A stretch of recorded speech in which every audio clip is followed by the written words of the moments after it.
Hello प्यारे बच्चों, welcome to my channel math example. आज हम आपको क्लास 8 के क्वेश्चन हल कराएंगे, जिसमें कि पहला क्वेश्चन हमारा यह है 4/8 का गुणात्मक प्रतिलोम है। तो क्या है गुणात्मक प्रतिलोम?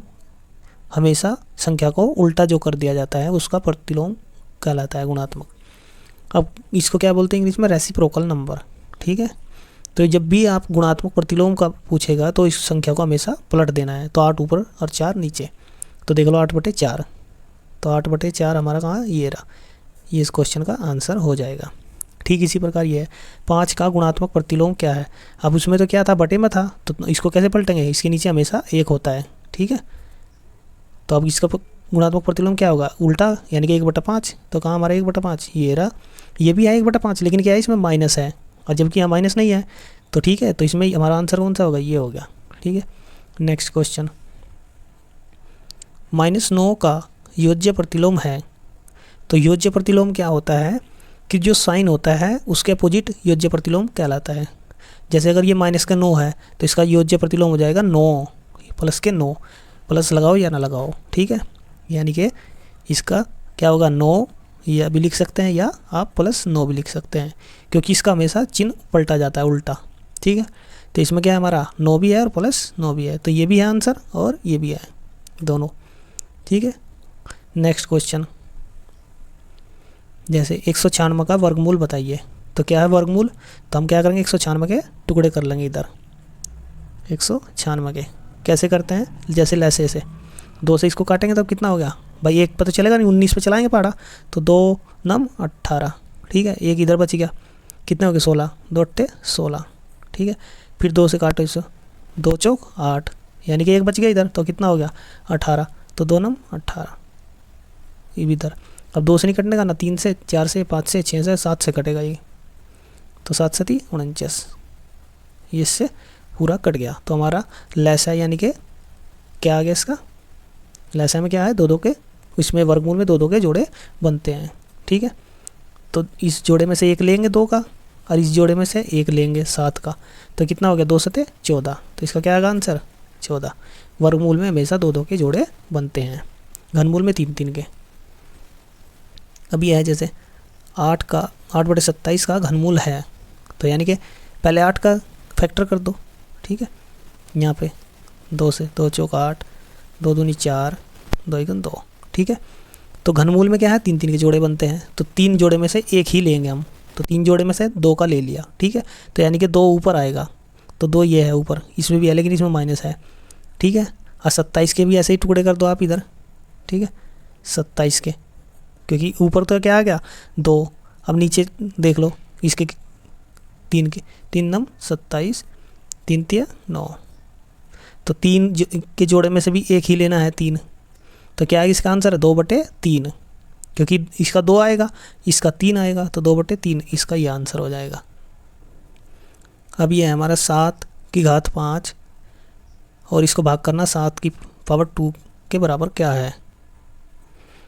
अब मैं इसको बता रहा हूँ, देखो 7⁻5 नीचे है 7⁻2। ठीक है, अब इसको आप ऐसे समझो कि जब इससे इसको काट दोगे तो ये कैसे होता है कि आप भाई 2 है और ऊपर 5 है, तो इससे ये कट गया पूरा।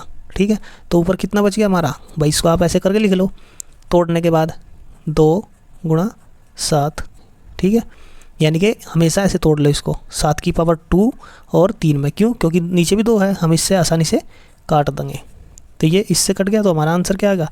7⁻3। ठीक है, या तो इसको ऐसे कर लीजिए, या फिर आप देखो ऐसे आंसर आएगा 7⁻3, ऐसे में नहीं दिया है। ठीक है, ये भी आंसर हो जाएगा। या फिर आप इसको ऐसे समझ लीजिए, ये है तो ये हमेशा ऊपर चला जाता है। ठीक है, तो जब ऊपर जाएगा तो ये किसका हो जाएगा? माइनस का। तो 7⁵ गुणा, ठीक है, जब ऊपर यहाँ भी गुणा लगाएंगे तो ऊपर चला गया, तो 7⁻2, लेकिन माइनस में लगाएंगे। क्यों? क्योंकि जब ये ऊपर जाता है तो हमेशा तो गुणा के बाद माइनस में बदल जाता है। ठीक है, अब कैसे लिख देंगे हम इसको? 7⁻5 और यहाँ पे -2। ठीक है, ऐसे लिख दो। तो देख लो ऐसा कौन सा है इसमें? 7, ये है 7⁻5 -2। ये आप इसको आंसर, अगर ये नहीं है तो ये होगा। ठीक है, ये भी सही है, ये भी सही है, क्योंकि भाई 5 में से 3 घटाएंगे, 2 घटाएंगे कितना बैठेगा 3, तो यही आ जाएगा। तो यहाँ पे तो दिया नहीं इसने आंसर, ये दिया है, तो हमारा ये हो जाएगा। चलिए नेक्स्ट क्वेश्चन बताते हैं। अब क्या है देखो, 2 की पावर 2 गुणा 5 की पावर 2, ठीक है। तो क्या है, हमेशा ये जब अलग अलग संख्या होती है और बेस अलग है और इन पर पावर सेम है, तो क्या करते हैं हम, केवल इन दोनों की आपस में गुणा करते हैं और पावर को एक ही बार लिखते हैं, यानी कि 2 पंजे 10 तो ये हो गया, और इसमें से हम केवल एक ही लिखेंगे, तो 10 की पावर 2 का हमारा ये रहा, ठीक है। इसको यहाँ भी लिख सकते हैं, ये भी आंसर हो जाएगा। अगर आप 10 की पावर 2 है तो अब इसकी मतलब हो गया आप 10 की 2 बार गुणा करोगे, ऐसे 10 गुणा 10 तो कितना हो गया 100, यानी कि इसका आंसर ये भी है और ये भी है, ठीक है। एक संख्या ए, अब ये क्वेश्चन हमारा, ए संख्या ए बी का विस्तृत रूप क्या है। अब इस विस्तृत रूप कैसे ज्ञात करेंगे, ये इकाइकांक है, ये दहाई का है, ठीक है। इसमें 1 से गुणा करेंगे और इसमें 10 से गुणा करेंगे, ठीक है। तो क्या करेंगे हमारा, यानी कि 10a प्लस के b, यानी कि आप ऐसा समझ लीजिए कि ये हमारा a और b है, ये इकाइकांक है, तो इसमें किस से गुणा करेंगे 1 से, और इसमें किस से गुणा करेंगे 10 से, तो कितना हो गया हमारा 10a प्लस, और इसमें कितना हो गया, इसमें हो गया हमारा b का b, तो कितना हो गया हमारा 10a प्लस b, तो 10a प्लस b कहाँ, इसमें हमारा कौन सा आंसर हो गया 10a प्लस के b, इसमें छूटा है हमारा ये, तो 10 यहाँ पे आ जाएगा 10a प्लस के b, क्योंकि ये भी नहीं हो सकता, ये भी नहीं है, ठीक है, ये भी नहीं है, तो हमारा आंसर ये हो गया। Next question, 15m minus 5m की 2 और 6m की स्क्वायर माइनस 13m का योगफल क्या होगा। तो अब ये कैसे जोड़ेंगे, ये देख लो भाई, m ये m वाला है और ये वाला m है, ठीक है। तो यानी कि 15 में से आप 13 घटेंगे, क्योंकि ये इसमें से घटेंगे, क्योंकि इस पर स्क्वायर नहीं है, तो सेम सेम में ही घटते हैं और सेम सेम में ही जुड़ते हैं। तो 15 में से 13 गए, कितने बैठा 2m, तो 2m का हमारा इसमें ये रहा, इसमें भी है, इसमें भी है, 2m हो गया। अब ये देख लो, माइनस के 5m स्क्वायर और प्लस के 6 योगफल करा ना, तो 6m स्क्वायर, तो भाई इसमें से बड़े में से हमने ये छोटे वाला घटा दिया, क्योंकि इस देखो इस पर भी पावर है, इसमें से ये घटेगा, ठीक है। तो कितना बैठा 1m स्क्वायर, तो 1 लगाओ या ना लगाओ, तो हमारा आंसर क्या आ गया, यही पहला वाला आ गया, ठीक है। आप इसको आसानी से कर पाएंगे। अब ये क्वेश्चन हमारा, 3a माइनस के 9 को भाग का मान कितना होगा, यानी कि इसका मीनिंग ये हो गया 3a माइनस के 9 को भाग करना आपको 3 से, ठीक है। तो अब इसको कैसे करोगे, आप ऐसे कर लीजिए, 3a को इससे अलग भाग करो और इससे अलग भाग कर दो 3 से ही, ठीक है। तो 3 से 1 कट गया, 3 3 9, तो कितना आ गया हमारा a माइनस के 3, ठीक है। तो हमारा ये आंसर हो गया। इसी तरह ये का गुणनखंड है, बस 3x प्लस के 9 है, ये 3x प्लस के 9, तो इसमें क्या करेंगे हम, कॉमन ले लेंगे। सबसे पहले क्या करेंगे, कॉमन ले लेंगे। कॉमन क्या है, इसमें भी 3 है और इसमें भी 3 है, तो 3 बाहर आ गया, अंदर क्या रह गया हमारा, भाई इसमें भी 3 है, इस वाले पूरे में 3 है और इसमें भी 3 है, तो 3 बाहर आ गया, अंदर हमारा क्या रह गया x प्लस के, यहाँ भाई 3 इसमें से बाहर चला गया, तो 3 3 9, यानी कि 3 अंदर रह गया, ठीक है। ये इस क्वेश्चन का आंसर हो जाएगा। तो देखो कौन सा है, 3 बाहर है और अंदर हमारा क्या रह गया, ये इस क्वेश्चन का आंसर हो जाएगा, ठीक है। Next question, x square plus के 8x प्लस के 12 का गुणनखंड ज्ञात करो। अब कैसे करते हैं इसको देख लीजिए, एक्स स्क्वायर प्लस के 8x प्लस के 12 ये है। अब गुणनखंड करना, तो गुणनखंड में क्या है, हमेशा यहाँ से ध्यान देता है, इसके ऐसे टुकड़े करो जो जोड़ने पे या घटाने पे बीच वाला आ जाए।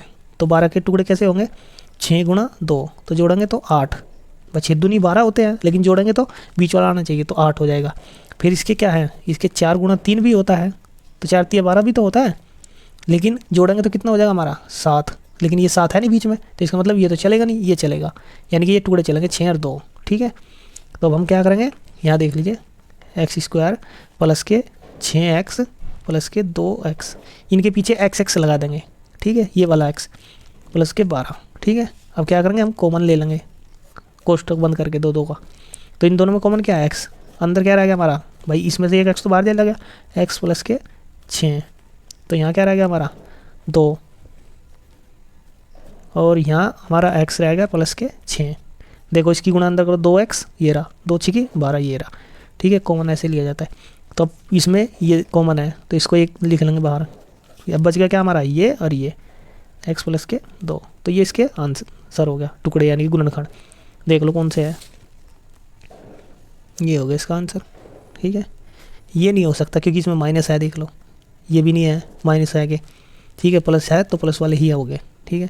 अब नेक्स्ट क्वेश्चन, 16 बराबर x प्लस के 4 को हल करने पर x का मान क्या होगा। अब x का मान ज्ञात करना, तो संख्या के पास में संख्या जाएगी, तो जब ये इधर जाएगी तो किसका हो जाएगा, माइनस का। तो इसमें से ये घटा दो, 16 में से 4 गए कितना, 12। तो इसका आंसर ये हो जाएगा। 50 का 20% कितना होगा। अब ये हमारा कितना है, 50 का 20% पूछ रहा, तो गुणा 20 और परसेंट का क्या होता है 100। जो ये परसेंट होता है इसका वैल्यू 100 माना जाता है, 100, ठीक है। तो देख लो काट दो, 0 से 0 कट गई, तो ऊपर क्या बच गया हमारा, 2 5 10। तो इसका आंसर कितना आ गया, 10, ठीक है। अगला ये देखो, 75 पैसे का 2 रुपये से अनुपात ज्ञात करो। अब 75 पैसे है, अनुपात सेम में ज्ञात होता है, या तो ये भी पैसे होते ये भी पैसे होते तो तब उसे अनुपात हो जाता, या ये रुपये होते ये भी रुपये होते तब अनुपात होता है, अलग अलग नहीं होता। ये पैसे है ये रुपये, तो हम इसको क्या करेंगे, पहले रुपये में बदल लेंगे। 75 पैसे है तो इसको रुपये में कैसे बदलेंगे, 75 पैसे में रुपये कितने होते हैं उसको बदल लो। यानी कि 1 रुपये में हम क्या करेंगे, 1 रुपये में 100 पैसे होते हैं, तो हमने 100 रख लिया इसके नीचे, क्योंकि पैसे को हम रुपये में बदल रहे हैं। तो जब पैसे को रुपये में बदलते हैं तो 100 से भाग देते हैं, तो 25 दिया, 75 25 चौका 100, तो कितना आ गया, 3/4, ठीक है। और क्या पूछ रहा है वो, 2 से अनुपात, तो अनुपात कितना हो गया, अब ये भी रुपये हो गए और 2 रुपये भी हो गए, तो रुपये हो गया। तो अब अनुपात ज्ञात करना, अनुपात में क्या होता है, इसके बटे में ये, यानी कि 3/4 और नीचे 2 रुपये, तो ये नीचे गुणा कर देता है हमेशा।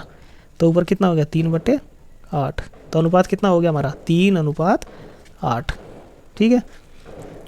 या आप ऐसे भी कर सकते हो इसको आप, भाई 3/4 अनुपात 2 रुपये है, तो अब नीचे 4 है लेकिन इसके नीचे नहीं है, तो हम क्या करेंगे, 4 की गुणा इसमें भी करेंगे और इसमें भी कर देंगे। देखो 3/4 गुणा 4 अनुपात, तो 2 गुणा 4, ठीक है। इस 4 से ये 4 कट गया, तो कितना आ गया हमारा, 3 रह गया, अनुपात इधर 2 चौक 8, ठीक है। तो 3:8 आ गया, कहाँ इसका आंसर ये रहा, ठीक है। नेक्स्ट क्वेश्चन, 80 विद्यार्थियों में से 64% विद्यार्थी गणित में रुचि रखते हैं, कितने प्रतिशत विद्यार्थी गणित में रुचि नहीं रखते। भाई 64, कोई भी चीज़ 100% होती है, तो 100 में से 64% तो गणित में रुचि रखते हैं, तो 100 में से जब और कितने नहीं रखते, तो 100 में से ये घटा दो तो 36 आ गया इसका आंसर। 36% रुचि नहीं रखते, ठीक है। परसेंट कितना होता है 100 का, तो 100 में से 64 तो रुचि रखा है और बाकी कितने नहीं रखते, तो 100 में तो ये घटा दिया तो कितना आ गया 36। अब ये देखो नेक्स्ट क्वेश्चन, एक घन जिसकी भुजा 3 सेंटीमीटर है उसका आयतन क्या होगा, ठीक है। अब इसने क्या दिया, आयतन की भुजा दी, यानी कि घन की भुजा दी और आयतन पूछा। तो आयतन का सूत्र क्या होता है, घन का आयतन, यानी कि घन का आयतन होता है हमारा भुजा की घात 3, ठीक है। तो भुजा कितनी है हमारी 3, तो 3 की पावर 3 करेंगे तो कितना हो जाएगा, इसका मतलब 3 3 9 है, इसका मतलब ये होता है 3 की आप 3 बार गुणा करो, 3 3 9 होती है 27, तो 27 घन सेंटीमीटर, 27 का हमारा ये रहा, ये इस क्वेश्चन का आंसर हो जाएगा, ठीक है। अब ये नेक्स्ट क्वेश्चन है हमारा, आकृति में x का मान बताइए। अब ये हमारा क्या है, त्रिभुज है, तो त्रिभुज के तीनों कोणों का, त्रिभुज के तीनों कोणों का जोड़ मतलब योग कितना होता है, 180 होता है, ठीक है। अब 180 है, अब इसने क्या करा भाई, इसमें तीन त्रिभुज के 3 कोण कौन से, 1 2 3, तो इसने क्या है, इसका मान पूछा, भाई 2 का तो दे दिया इसने, तो जब 2 का दे दिया तो हम इन दोनों को जोड़ के 180 में से घटा देंगे, तो कितना हो गया ये 72 प्लस के 28 कितना हो गया ये 100, ठीक है। अब ये इसमें से घट जाएंगे तो हमारा कितना आ गया 80, तो x की मान कितना आ गया हमारा 80 डिग्री, ठीक है। 80 डिग्री कहाँ ये इस क्वेश्चन का आंसर हो जाएगा। ऐसी वीडियो देखने के लिए चैनल को सब्सक्राइब करें।